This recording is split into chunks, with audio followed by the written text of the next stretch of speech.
मुझे पता चला कि मेंढक के मुंह में जो सिक्का था वह बहुत कीमती था, इसलिए मैंने एकदम नया बनने का नाटक किया, जिसे एंटीक चीजों के बारे में कुछ नहीं पता। लापरवाही से पोर्सिलेन का एक टुकड़ा उठाया और दुकान के मालिक से उसकी कीमत पूछी। मालिक ने तुरंत झूठ बोलना शुरू कर दिया। उस पोर्सिलेन की तारीफ करते हुए कहा कि यह उसकी दुकान का सबसे कीमती एंटीक है, जिसकी कीमत कम से कम $50,000 है। जब वह पोर्सिलेन की तारीफ करता रहा तो मैंने जानबूझकर अपना हाथ फिसला दिया और पोर्सिलेन टुकड़ों में टूट गया। फूलदान भी गलती से सोने के मेंढक से टकरा गया। मालिक तुरंत गुस्सा हो गया।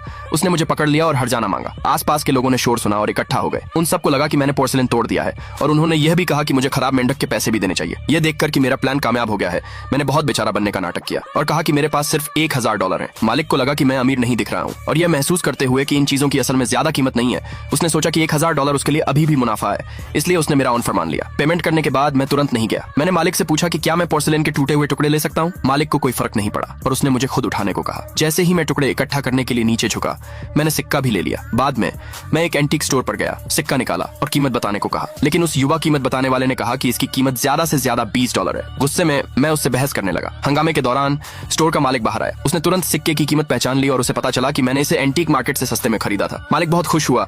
उसने कहा कि सिक्के की कीमत कम से कम $7 मिलियन है। मैं तुरंत डील के लिए मान गया। जैसे ही मैं जाने वाला था, एक को-ऑपरेटिव ने मुझे रोका। उसने मेरे ध्यान से देखने और प्रेजेंटेशन स्किल की तारीफ की और मुझे एक एंटीक एक्सचेंज इवेंट में शामिल होने के लिए $1 मिलियन का ऑफर दिया। मैंने उसका इन्विटेशन मान लिया। इवेंट में सभी ने अपने कलेक्शन दिखाए। एक अमीर नौजवान एक ताज लाया और सबने उसकी तारीफ की कि वह एक टॉप टियर एंटीक चीज है। यहाँ तक कि यह भी कहा कि यह किसी म्यूजियम में रखा कोई नेशनल खजाना हो सकता है। लेकिन मैं एक नजर में ही बता सकता था कि ताज नकली था। मैं खुद को रोक नहीं पाया और बोल पड़ा, दूसरे पार्ट के लिए कमेंट में यस लिखे।